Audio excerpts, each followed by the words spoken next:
Դերասան, ով միշտ հանրության ուշադրության կենտրոնում է թե իր աշխատանքային գործունեությամբ, թե իր անձնական կյանքով։ Պատվավոր դերասանի պատվավոր թոռ անուն, որը կրում է հպարտությամբ եւ պատվով էլ դուրս է գալիս այդ հաճելի, բայց միևնույն ժամանակ պարտավորեցնող առաջադրանքից։ Խորեն Լևոնյանն այն դերասաններից է, ում վերագրել են բազմաթիվ սիրավեպեր այս կամ այն դերասանուհու կամ երգչուհու հետ։ Նրա նոր ամուսնությունը եւս խոսակցությունների տեղիք տվեց։ Ու հիմա որոշել ենք անդրադառնալ, թե տարբեր տարիներին ինչ տեսքով է փեսացուի կարգավիճակում եղել Խորեն Լևոնյանը։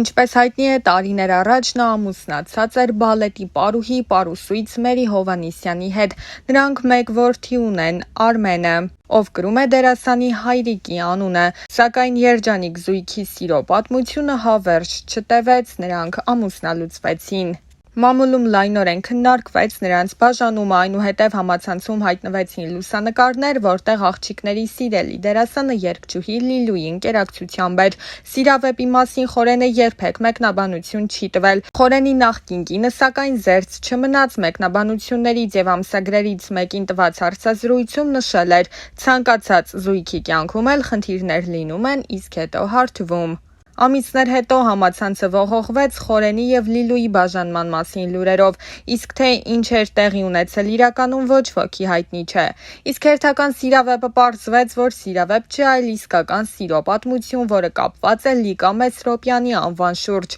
Լիկա Մեսրոպյանը Խորենի հետ հանդես է եկել Արմենիա հեռուստաընկերությամբ ցուցադրվող Խաղից դուրս բազմասերիանոց գեղարվեստական ֆիլմում։ Ֆիլմի նկարահանման հրապարակում նրանք պարզապես շատ լավ ու մտերիմ ընկերներ էին, իսկ հետո նրանց հարաբերությունները սկսեցին այլ ընթացք ստանալ ֆիլմի ավարտից բավական ժամանակ հետո։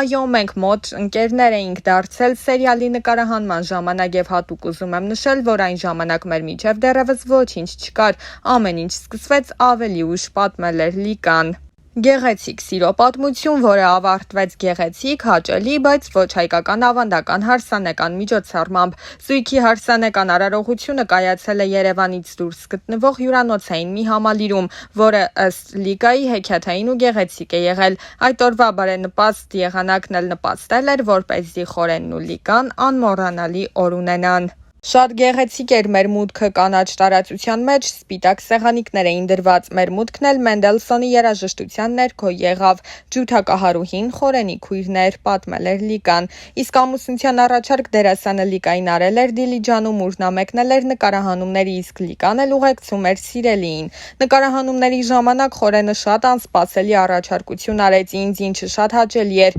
Երբ Խորենն ինձ նվիրեց մատանին, մենք նկարահանման հրապարակի կենտրոնում էինք, իսկ շուրջը նկարահանող խումբն է, հայտնել էր դերասանուհին։ Խորենն ու Լիկան համատեղ որդի ունեն՝ Արամը։ Սակայն ամուր թվացող այս զույգի պատմությունը եւս երկար չտևեց։ Ավելի ուշ Խորենն ու Լիկան հայտարարեցին բաժանման մասին։ Հարցազրույցներից մեկում էլ Խորենը նշել էր, որ դեմ չէ կրկին ամուսնանալ ու երեխաներ ունենալ։ Ինչպես երևում է, Խորենը պահել է իր խոստումը ինքն իրեն։ Այդ մասին է վկայում նրա նոր ամուսնությունը։ Ես հաճախ եմ մտածել այդ մասին։ Մեր հասարակությունը ավելի շատ սիրում է այնպիսի արտիստի, ում կկարեկցի, կցավի նրա համար։ Մենք չենք սիրում ուժեղ, վառ անհատականությունների, որոնք առաջնորդ են եւ որոնց ասածը պետք է ընկալենք ու հետևենք նրանց։ Մեծ մասը մտածում է, որ ինքն էլ է արժանի, որ իր հետևից գնան, իրեն լսեն։ Մենք չենք կարողանում համախմբվել առաջնորդի, նրա մտքերի շուրջ։ Եթե ուշադիր նայենք Խորեն Աբրահամյանի ստեղծած կերպարներին, նրա ապրած կյանքին, նրա մտքերին, կտեսնենք, որ նա մեր ազգի մեծ առաջնորդներից մեկն էր։ Շատերն են ասում, որ նմանություն կա, բայց ես կարծում եմ, որ ասողներից շատերը նաև ուզում են, որ այդ նմանությունը լինի։ Իրականում ես չեմ կարող իր պես լինել, որովհետև ինքը հզոր անհատ էր։ Ես ուրիշ տեսակ մարդ եմ։ Ես դեռ ճանապարհ ունեմ անցնելու եւ այդ ճանապարհի վերջում, երբ շուռ գամ եւ հետ նայեմ, այդ ժամանակ կտեսնեմ ով էի, ում էի նման կամ նման չէի, ինչ արեցի, ինչ թողեցի ինձանից հետո։ Խորեն Աբրահամյանը հայ թատրոնի մեծագույն դերասաններից մեկն է, իսկ ահա Խորեն Լևոնյանը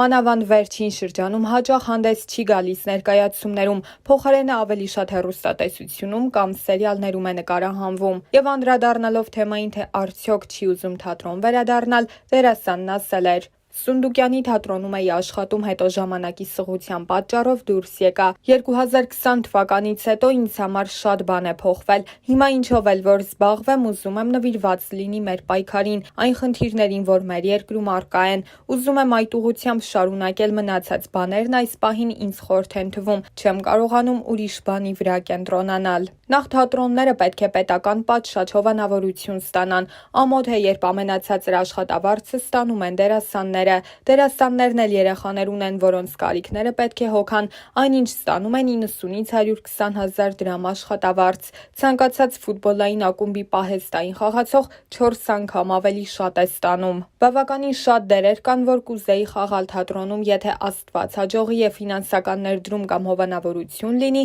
այդ դեպքում կփորձեմ մի քանի բան անել թատրոնում, բայց այս պահին չեմ կարող ոչինչ հստակ ասել, որովհետև հիմա իմ մտքում ուրիշ բան է։ Ես նպատակ եմ դրել իմ առաջ եւ ուրիշ բան աչքիս չի գալիս։ Մեր խմբի տղաների Տիգրան Աթայանի, Իշխան Ղարիբյանի հետ ստեղծել են երգեր, որոնք ես փորձեցի իմի բերել։ Ընթացքում հասկացա, որ ասելիք շատ կա, որ այդ ամենը իրոք իմն է։ Մեկ տարվա երկար աշխատանքից հետո ալբոմ թողարկեցինք, որը լույս տեսավ հոկտեմբերի 27-ին։ Այժմ տեսահոլովակների եւ համերգների վրա ենք աշխատում։ Աշխատում ենք նաև վավերագրական ֆիլմի վրա, որը կոչվելու է «Հույս»։ Ֆիլմն այն 6 տղաների մասին է, որոնք շրջափակման մեջ էին մնացել եւ մյուս 6-ի, որոնք զոհվեցին։ Հետաքրքիր բաներ ենք մտածել, ուզում ենք մեր ասելիքը ներկայացնել։ Այդ երգերն էլ կլինեն ֆիլմում։ «Հույսը» երևի ամենամեղմ տարբերակն է, մնացածը ավելի չոր են եւ ավելի պինդ, ոչ մի նվնվոց։ Վերջերս նկատում եմ, որ դեպի լաց տանող երգեր են ծնվում եւ ես որոշեցի այլ ճանապարհ ընտրել,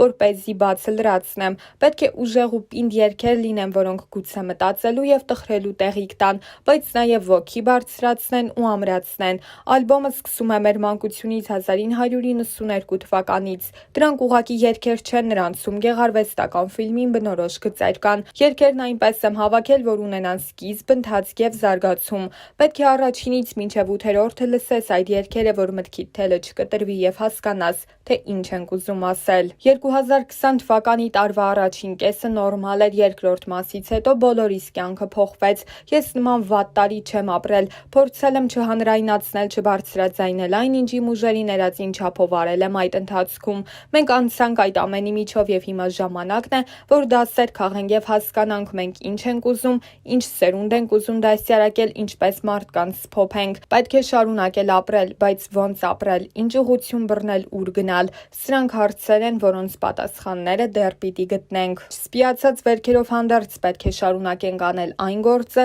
որը մեր հայրերն ու պապերն են սկսել, չթողնել այս երկիրը օտարանա։ Մենք ինքներս մեզանից մեր տեսակից չօտարանանք, իրապես հայ լինենք ու մի մեծ ամուր ընտանիքի նման ապրենք։ Ես իրապես ունեմ հույս երգի մեջ այդ մասին հենց այնպես չի երգվում։ Սա մի փուլ է, որը պետք է հաղթահարենք։ Բառերը քիչ են ասելու, թե իմ հոգում ինչ կա այս պահին։ Ես փորձում եմ ավելի շատ գործով անել, չգիտեմ, եթե ես խոսեի, դա ինչով կօգներ, փոխարենը շատ ուրիշ բաներ եմ կարողացել անել, դա է իմը։ Մենք միշտ մի բան անում ենք, հետո ենք մտածում, պետք է հերթականությունը փոխել։ Հասկանալի է, բոլորն են հիմա վատ վիճակում, բոլորն էլ ավելի էմոցիոնալ են։ Մի մասը փորձում է ելք գտնել, մի մասը հանգիստ ապրել եւ ընդհանրապես բանի տեղ չդնել տեղի ունեցող իրադարձությունները։ Մի հատված էլ կա, որ նույնիսկ փորձում է օգտվել այս իրավիճակից։ Այսօր համախմբվածության պակաս կա։ Երևի համախմբող միտքը չկա, միտք, որը բոլորին իր շուրջ կհամախմբի։ Մենք վերածվել ենք պառակտված մասսաների։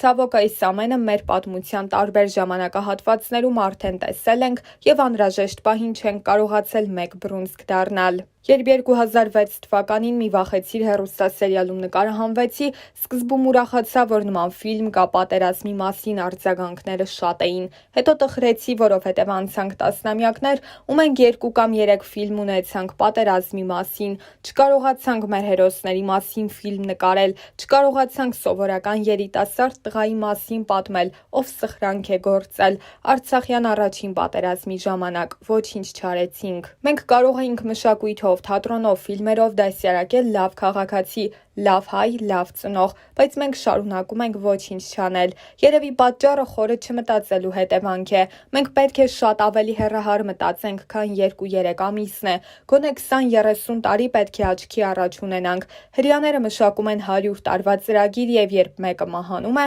մյուսը գալիս է ու նրա կիսատ թողածը տեղից շարունակում է առաջ տանել այդ գործը։ Մենք կարճ ենք մտածում։ Այս ամենը նաեւ կարճ մտածելու հետևանք է։ Դա վերաբերվում է նաեւ հեռուստատեսային ոլորտին։ Այս պահին լավ է ռեյտինգները բարձր են, փողը շատ է, մյուս անգամ հովանավորը ավելի շատ կտա։ Իսկ թիրախը ովքեր են։ Ովքեր են նայում այդ հեռուստասերիալները, տնային տնտեսուհիները, որոնք այդ հոգեբանությամբ էլ երեխա են դաստիարակելու, տարիներ անց նրանք այդ երեխաներին հասարակությանն են տալու։ Մենք ոչ մի բան չունենք, չգիտենք 15-րդ դարի հայը ինչ միտք է ունեցել, չգիտենք նրա գլխում ինչ է կատարվել, շարժուձևը, հագու կապը ինչպիսին են եղել, իսկ այդ ամենը կարելի է ներկայացնել ֆիլմերով։ Իրականում մենք չգիտենք, թե ով ենք մենք։ Մենք միայն 20-րդ եւ 21-րդ դարի հայն ենք, այնքան հիանալի ֆիլմեր կարելի էր նկարել։ Հաճախ եմ գնում Կոմիտասի անվան Պանթեոն, ամենաթանկ տեղն է ինձ համար։ Այնտեղ ննջում են մարդիկ, որոնք բազմաթիվ խնդիրներ են ունեցել միայն այն պատճառով,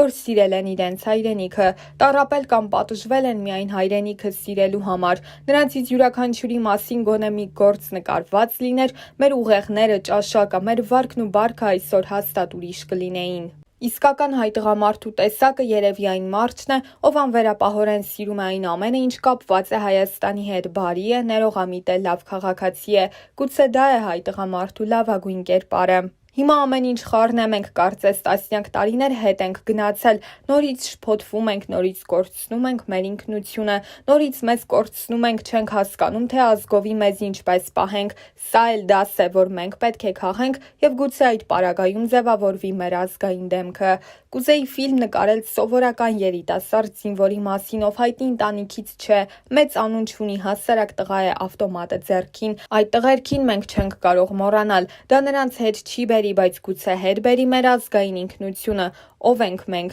Ոնց կարող էր 18-19 տարեկան տղան ավտոմատով զինվորական մեծ արսենալի դեմ կռվել։ Մենք պետք է մտածենք ապագա սերունդների մասին։ Գուցե հիմա ամեն ինչ խարխլված է, բայց եթե չենք ուզում, որ այդպես մի 20 տարի եւս շարունակվի, պետք է մտածենք ովքեր ենք լինելու եւ ուր ենք գնալու։ Սիրելի բարեկամներ, սիրելի հայեր, ես շատ շնորհակալ եմ բոլոր ջերմ խոսքերի համար։ Ես շատ շնորհակալ եմ ձեզ այսքան հազարավոր նամակներ գրելու համար ու շատ ուրախ եմ, որ ինչ որ չափով փորձեցինք ձեզ լավը մատուցել, ձեզ կիրթը մատուցել, ձեզ հայկականը մատուցել։ Ես իմ դասարանի անունից ձեզ ասում եմ շնորհակալություն, մնացածը կասեն իրենք։